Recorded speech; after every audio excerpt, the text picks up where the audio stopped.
Bem-vindos a mais um estudo bíblico da Igreja Metodista. Nós hoje damos início a uma nova série e o tema desta série é discipulado. E a pergunta que eu hoje faço neste primeiro estudo é: onde está o meu próximo? Fique connosco.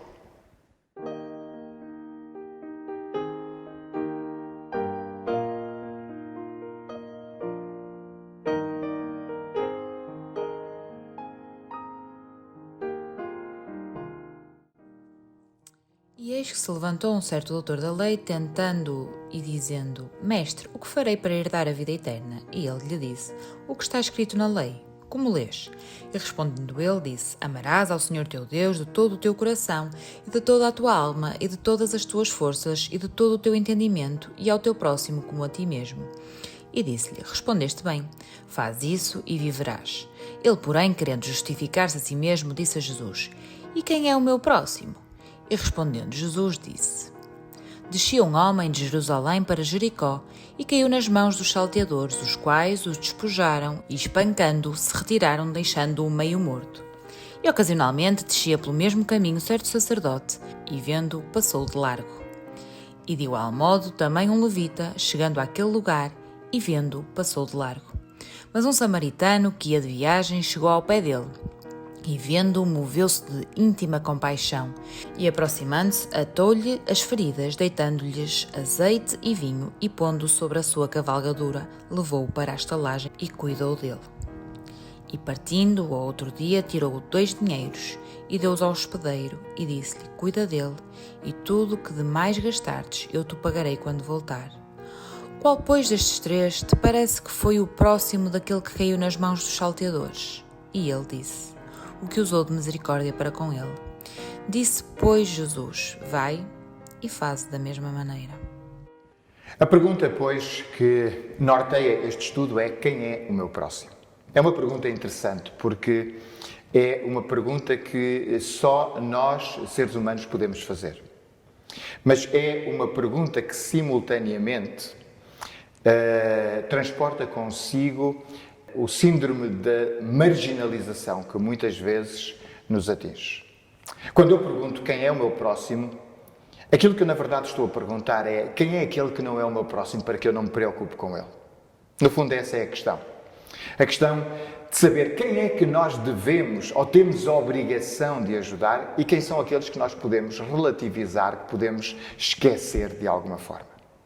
Para falarmos um bocadinho de quem é o meu próximo, do próximo, eu lembrei-me imediatamente de um texto que todos conhecemos bem, o texto do Bom Samaritano.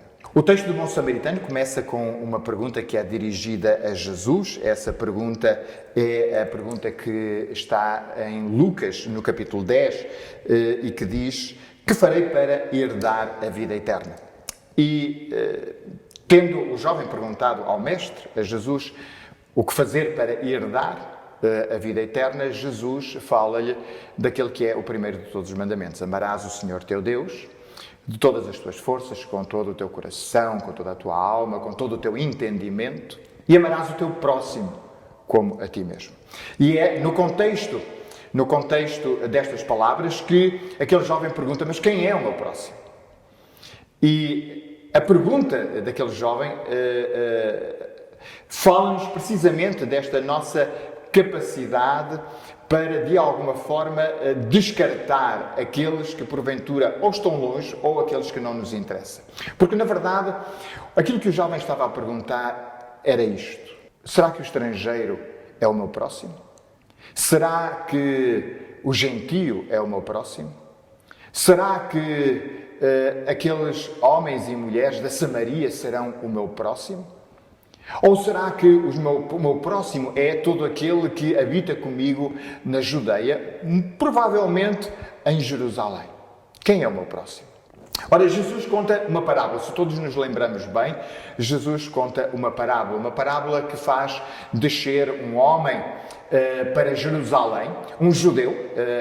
O texto deixa claro que ele é um judeu, para que houvesse de alguma forma a obrigação de o ajudar. E esse homem cai nas mãos de salteadores e é deixado moribundo na estrada, ensanguentado. E o que acontece de imediato, todos nós lembramos, passam dois homens, passam duas personagens que representam a elite religiosa em Israel, e porque se aproximam de Jerusalém, e porque vão também a caminho de Jerusalém, e porque vão para ir ao templo, e porque necessitam de manter o seu estado de pureza, o que é que acontece?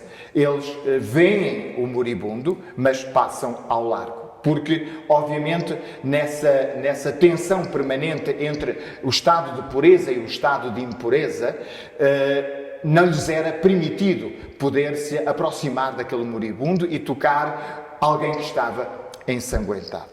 Mas eis que de repente aparece um samaritano. E o samaritano não tem esse tipo de preocupação, ou pelo menos não revela ter esse tipo de preocupação. Ele vai também a caminho de Jerusalém.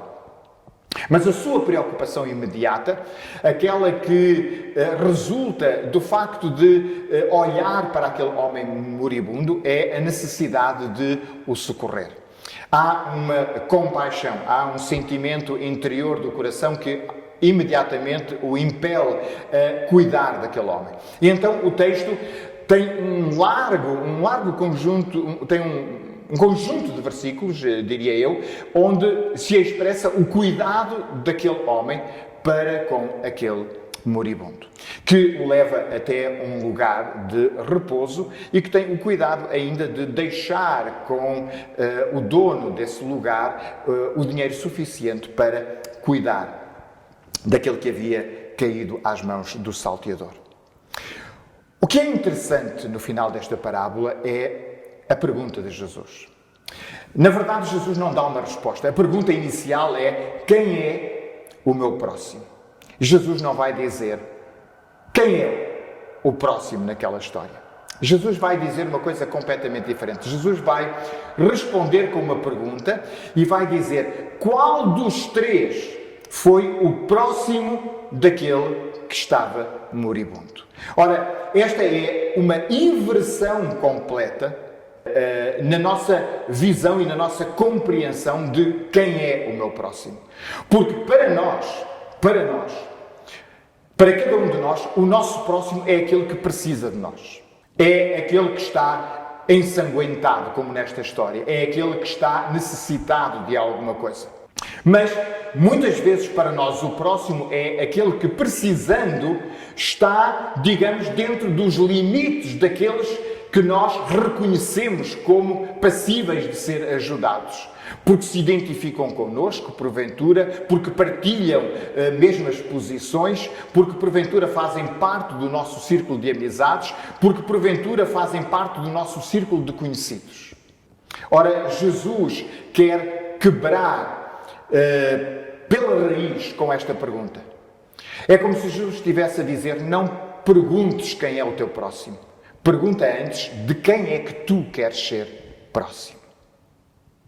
Por isso, o desafio de Jesus àqueles homens e àquele jovem que estava com ele questionando sobre quem seria o seu próximo, Jesus lhe pergunta: qual dos três achas que foi próximo daquele que estava caído na estrada?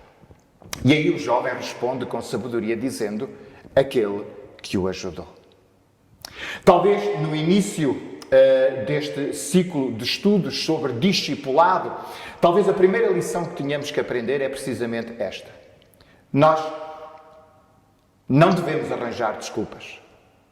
Quando nós não ajudamos porque de nós não vem um sentimento de coração que nos permita ajudar.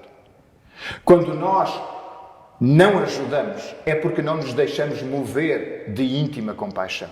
Quando nós não ajudamos, é porque porventura achamos que haverá outros que possam ajudar. Ora, aquilo que Jesus nos convida a refletir nesta dimensão do discipulado é que nós vivemos não procurando o nosso próximo, mas em todas as coisas sendo próximos de todos aqueles que Deus coloca diante de nós. E para isso é necessário ter apenas um coração cheio de compaixão. Um coração como o de Jesus. E é por isso que no contexto da vivência da fé é tão importante a dimensão da santificação. Porque a santificação é precisamente esse processo de nos tornarmos não aquilo que somos, mas aquilo que Deus espera que cada um de nós seja. É precisamente este processo de aquisição de um coração igual ao de Cristo. É precisamente este processo de vivermos cada vez mais de acordo com as palavras e os valores que Jesus Cristo nos comunicou por palavras e por ações. Quem é, pois, o meu próximo? Quem é, pois, o teu próximo? O meu desafio para ti, neste estudo, é esquece essa pergunta. Essa pergunta é apenas reveladora da tua incapacidade de amar indiscriminadamente. O meu desafio para ti, neste primeiro estudo bíblico sobre discipulado, com este subtema, onde está o meu próximo, o meu desafio para ti é: sê tu o próximo. Deixa-te mover por compaixão. Deixa que os sentimentos, deixa que os sentidos te possam produzir sentimentos de compaixão para com o outro. Este é o desafio para mim, para ti e para todos aqueles que vivem pela fé em Jesus Cristo.